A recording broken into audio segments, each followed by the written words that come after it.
মির্চি নিবেদন Friday classics. বইটির সত্ত্ব আনন্দ পাবলিশার্স প্রাইভেট লিমিটেড কর্তৃক সংরক্ষিত। একজন খাঁটি মহাপুরুষ দেখতে চাও যদি, তো চলে এসো আমার সঙ্গে। আপনাকে বাইরে যেতে হবে, বাবাজির হুকুম। উনি ব্যাঘাত বরদাস্ত করেন না, চলুন।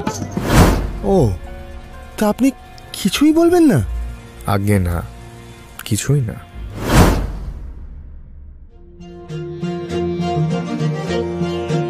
মির্চি ফ্রাইডে ক্লাসিক্সে আজ শুনবেন সত্যজিৎ রায়ের লেখা একটি ছোট গল্প, নিতাই ও মহাপুরুষ। গল্পটি প্রথম প্রকাশিত হয় সন্দেশ পত্রিকায় 1393 বঙ্গাব্দে, অর্থাৎ ইংরেজি 1986 সালে। গল্প পাঠে সৌভিক, নিতাইয়ের চরিত্রে অগ্নি ও রসিকলালের চরিত্রে শেখর, অন্যান্য চরিত্রে অভিজিৎ, সৌমেন ও মির্চি টিম। শুরু হচ্ছে নিতাই ও মহাপুরুষ।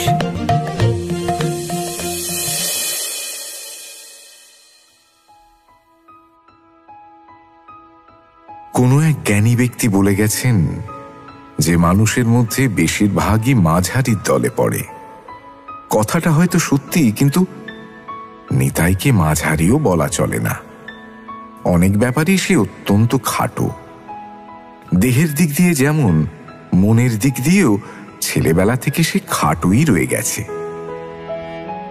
তার বয়স সবে 38 পেরোলো। সে ব্যাংকে যে কেরানির চাকরিটা করে সেটাও অবশ্যই খাটো। মাসে যা আয় হয় তাতে বউ আর একটি 13 বছরের ছেলে নিয়ে কোনো মতে টেনে টুনে সংসার চলে।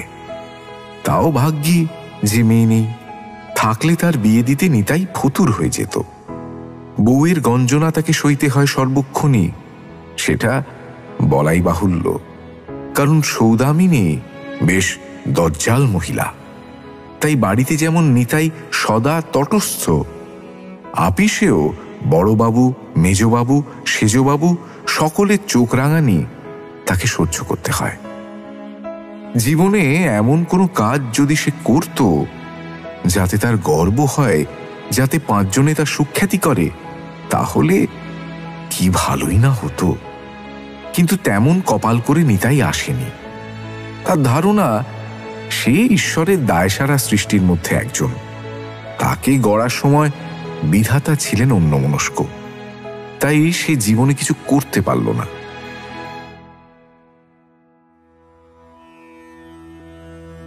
যাদের উপর ঈশ্বরের সুনজর পড়ে তারা কেমন মানুষ হয়, তার একটা উদাহরণ নিতাই দিতে পারে এখনই।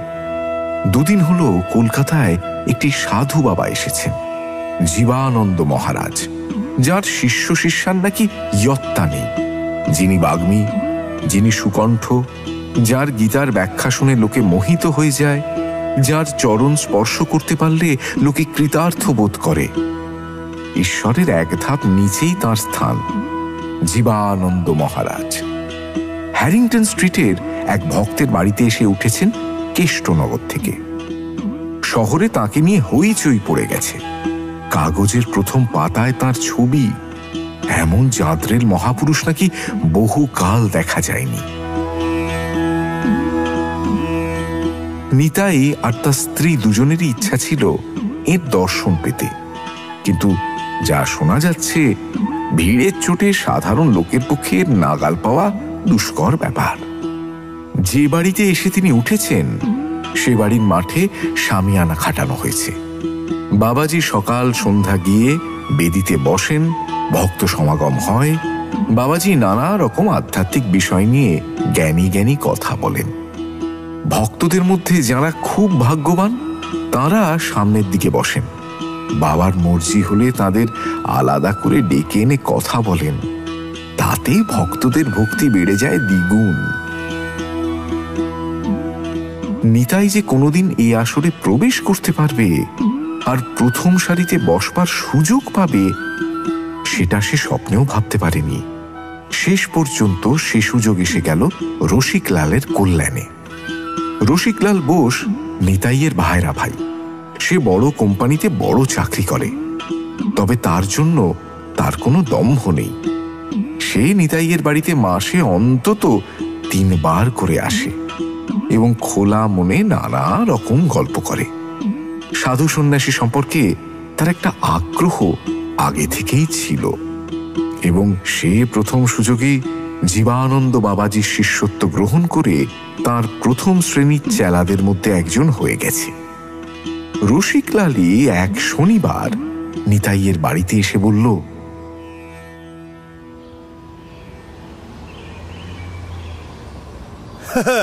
একজন খাঁটি মহাপুরুষ দেখতে চাও যদি তো চলে এসো আমার সঙ্গে।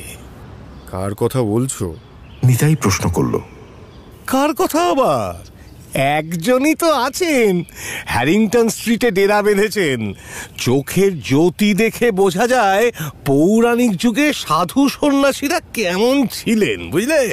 তার দর্শন না পাওয়াটা জীবনে একটা খুব বড় লস। কিন্তু তার 100 হাতের মধ্যেও তো যাওয়া যায় না বলে শুনেছি।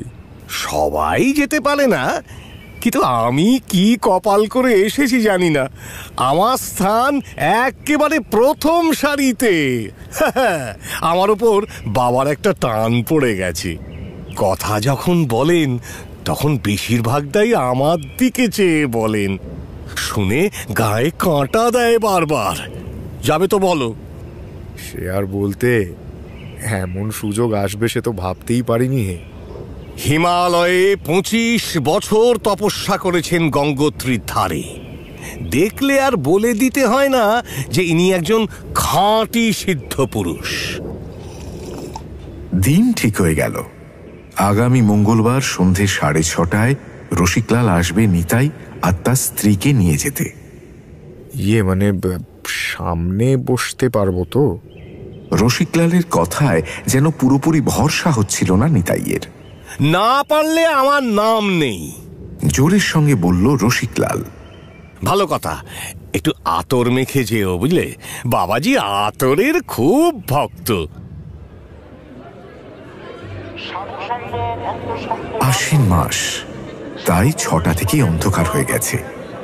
হ্যারিংটন স্ট্রিটে ব্যারিস্টার জ্যোতিষ সেনগুপ্তর বাড়ির মাঠে শামিয়ানার নিচে ফ্লোরোসেন্ট লাইটের ব্যবস্থা, তাই বাবাকে দেখতে কারোর অসুবিধা হয় না। সুবেশী নারী পুরুষের ভিড় দেখে প্রথমেই নিতাই হকচকিয়ে গিয়েছিল, কিন্তু রসিকলাল তাদের শটান নিয়ে গেল একেবারে সামনের সারিতে।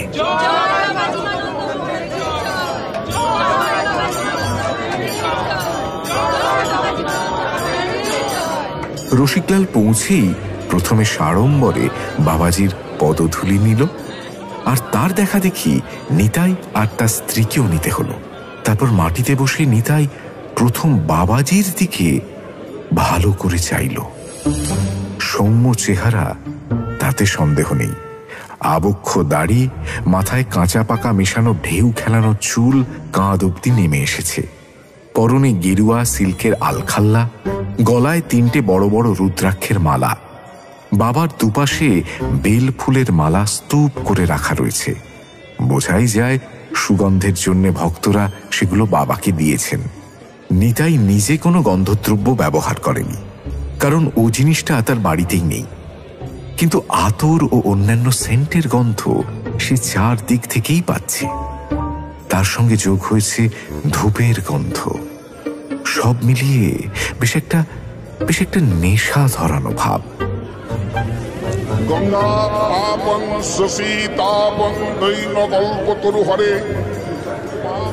বাবা এতক্ষণ চুপ করেছিলেন, এবার মুখ খুলে গীতার একটি শ্লোক আউড়িয়ে তার ব্যাখ্যা শুরু করলেন। নিতাইয়ের দৃষ্টি সম্পূর্ণ বাবার উপর নিবদ্ধ। তার একটা কারণ আছে, একটা নয়, 2টো। এক হলো বাবার চোখ, তিনি হলেন যাকে বলে লক্ষ্মী টেরা, আর 2 হলো বাবার বাঁ গালের চোখের নিচে একটা বেশ বড় আঁচিল। এই 2 মিলে নিতাইকে হঠাৎ যেন কেমন অন্যমনস্ক করে দিল। ওই আঁচিল আর ওই লক্ষ্মী টেরা চোখ। এবারে আরো ভালো করে খুঁটিয়ে বাবার মুখের দিকে চেয়ে দেখল নিতাই, আর একাগ্রভাবে শুনতে লাগলো বাবার কথা।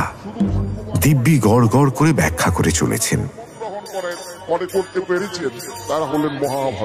সুললিত কণ্ঠস্বর, মনে হয় ইনি গানও ভালো করবেন। তার সাক্ষ্য দিচ্ছে বাবারই একপাশে রাখা হারমোনিয়াম আর খোল। হঠাৎ একটা কথায় বাবা যেন একটু তোতলে গেলেন। করে দিয়েছে, করে মন্দিরটা দরজা করে বেরিয়ে যাবেন লাগিয়ে। একবার মাত্র একটা সামান্য হোঁচট, কিন্তু তাতেই নিতাইয়ের মাথার মধ্যে যেন বিদ্যুৎ খেলে গেল। আর সেই সঙ্গে তার মুখ দিয়ে বেশ জোরের সঙ্গে উচ্চারিত হলো একটি নাম।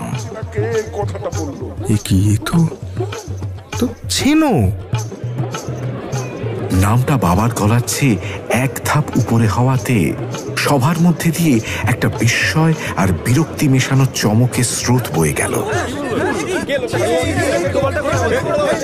এই বেয়াদব বেয়াক্কেল ব্যক্তিটি কে, যে বাবার ব্যাখ্যার সময় এভাবে চেঁচিয়ে ওঠে? রসিকলাল অবশ্যই আর সকলের মতোই হতভম্ব। ভাইরা ভাইয়ের মাথা খারাপ হয়ে গেল নাকি? ছেনো আবার কি?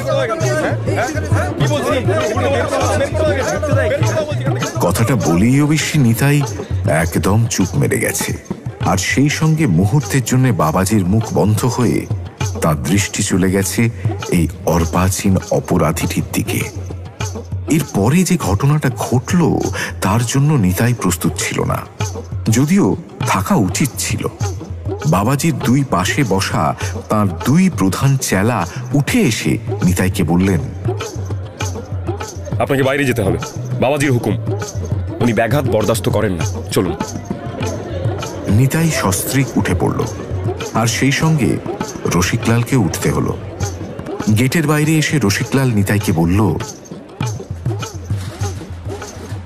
কি ব্যাপার বলো তো, তোমার কি ভীমরতি ধরলো নাকি?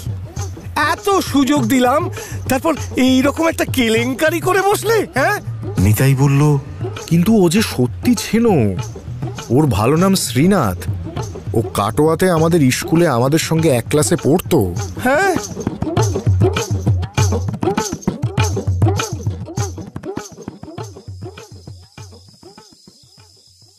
সব কথা রাস্তায় দাঁড়িয়ে বলা গেল না। রসিকলাল নিতাইয়ের সঙ্গে নীলমণি আচার্য লেনে তাদের বাড়িতে আবার ফিরে এলো। সেখানে তক্তপোষে বসে নিতাই পুরো ঘটনাটা বলল। ওই শ্রীনাথ ওরফে ছেনো ছিল স্কুলের নাম করা শয়তান ছেলে। 3 বার পরপর প্রমোশন না পেয়ে অবশেষে নিতাইয়ের সহপাঠী হয়। সেও লক্ষ্মীটারা, তারও ছিল বাঁ চোখের নিচে আঁচিল। সেও কথা বলার সময় হঠাৎ হঠাৎ তোতলে যেত। তবে তার চেহারাটা ছিল ভালো, ভালো গান গাইত আর ভালো অ্যাক্টিং করতে পারত। এই শেষের 2 গুণের জন্যে সে স্কুলে টিকেছিল, নইলে তাকে অনেকদিন আগেই রাস্টিকেট করা হতো।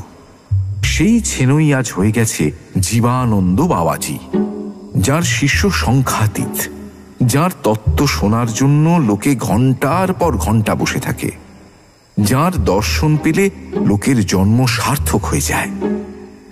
রসিকলাল সব শুনে বলল, সে তোমার ছেনো স্কুলে যাই করে থাকুক না কেন, সব মানুষের জীবনেই পরিবর্তন আসতে পারে। হ্যাঁ, আজ যে সে সিদ্ধ পুরুষ তাতে কোনো ডাউট নেই। কাজেই তুমি তোমার ছেলেবেলার কথা ভুলে যাও। কালই চলো বাবার কাছে ক্ষমা চাইবে। বাবার অশেষ দয়া, হ্যাঁ, তিনি তোমাকে নিশ্চয়ই ক্ষমা করে দেবেন। হ্যাঁ। নিতাইয়ের মন কিন্তু অন্য কথা বলছে। আজ এতদিন পরে তার মনে পড়ে গেছে স্কুলের কথা। ছেনো তাকে ভালো মানুষ পেয়ে নানা রকম ভাবে অপদস্থ করত। কত রকম ভাবে যে সে নাজেহাল হয়েছে ওই ছেনোর হাতে, সেটা কি সে বলতে পারে? স্কুলে কোনোদিন তার সঙ্গে পেরে ওঠেনি নিতাই, কারণ ছেনো ছিল অত্যন্ত ধূর্ত। আর সেই ছেনো আজ... নিতাই ভাবতে পারল না। আজকের আসরে ছেনো বলে চেঁচিয়ে ওঠাটা অন্যায় হয়েছে ঠিকই, কিন্তু নিতাইয়ের পক্ষে নিজেকে সামলানো সম্ভব ছিল না। সব অবস্থায় সামলে চলা মানুষের পক্ষে সম্ভব নয়। আজকের অবস্থাটা ছিল সেই রকম একটা অবস্থা। ছেনোর কাছে নিতাই ক্ষমা চাইবে কি করে? সেটা সম্ভব নয়।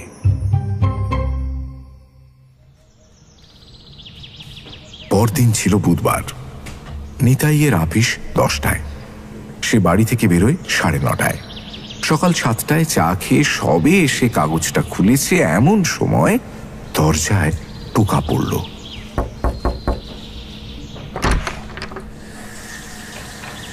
রাস্তার উপরেই ঘর। একটি চশমা পরা ভদ্রলোক দাঁড়িয়ে আছেন। বেশ স্মার্ট চেহারা, বয়স বেশি নয়। হ্যাঁ বলুন, আপনি? প্রশ্ন করল নিতাই। আমি দৈনিক বার্তা কাগজ থেকে আসছি, বললেন ভদ্রলোক। আমার নাম দেবাশিস সান্যাল, আমি একজন সাংবাদিক। গতকাল সন্ধ্যায় জীবনানন্দ বাবার আসরে আমি উপস্থিত ছিলাম।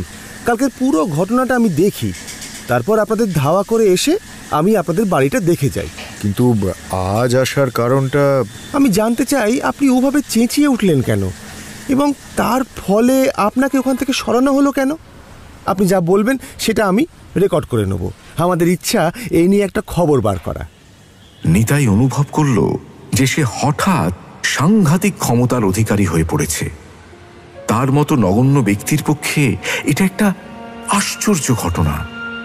সে এই সাংবাদিককে আসল ঘটনা সব খুলে বলে দিয়ে জীবানন্দ বাবাজির মুখোশ খুলে দিতে পারে, সেই সঙ্গে তার ভক্তদের মধ্যে তুমুল আলোড়নের সৃষ্টি করতে পারে। এইটাই কি তার কর্তব্য? এই ভণ্ড সাধুর মুখোশ খুলে দেওয়া সেই স্কুলের ছেলের মাদরামির কথা প্রকাশ করে? কিন্তু পরক্ষণেই নিতাই বুঝতে পারল যে যে করেই হোক ছেনু আজ জীবনে প্রতিষ্ঠা লাভ করেছে বলে তাকে হিংসে করেই নিতাই সব ব্যাপারটা ফাঁস করে দিতে চাইছে।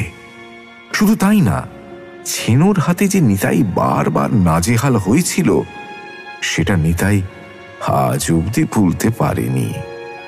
তাই এখানে একটা প্রতিহিংসার প্রশ্ন আসছে। নিতাই বুঝল যে এই কাজটার মধ্যে খুব একটা বাহাদুরির ব্যাপার নেই। নিজে আধপেটা খাচ্ছে বলে পরের ভাত মারার ব্যাপারটা কিরকম প্রবৃত্তি। কিন্তু সে নিজে সৎ থেকেছে ঠিকই, কিন্তু বয়সের সঙ্গে যে ছেনুর মধ্যে একটা আমূল পরিবর্তন আসেনি সেটা জোর দিয়ে কে বলবে? মানুষের মন কখন কোন দিকে কিভাবে চলে সেটা বোঝা বড় শক্ত। ছেনুর যদি সত্যিই সংস্কার হয়ে থাকে। সাংবাদিক উদ্গ্রীব হয়ে চেয়ে আছেন নিতাইয়ের দিকে। নিতাই বলল, দেখুন, কালকের ঘটনাটি সম্পর্কে আমি কিছুই বলতে চাই না। এটা কাগজে ছাপানোর উপযুক্ত খবর নয়। ও, তা আপনি কিছুই বলবেন না? আজ্ঞে না, কিছুই না।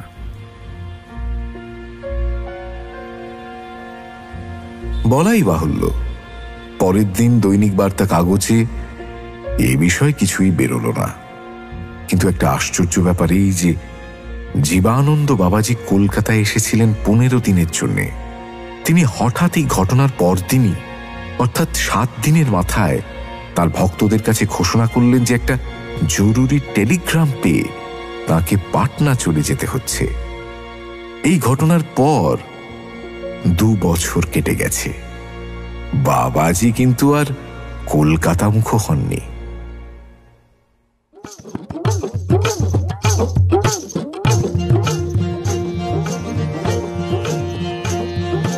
মির্চি ফ্রাইডে ক্লাসিক্সে আজ শুনলেন সত্যজিৎ রায়ের লেখা নিতাই ও মহাপুরুষ।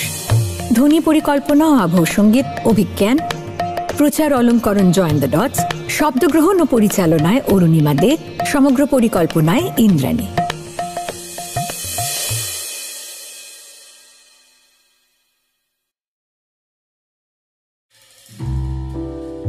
মির্চি নিবেদন ফ্রাইডে ক্লাসিক্স।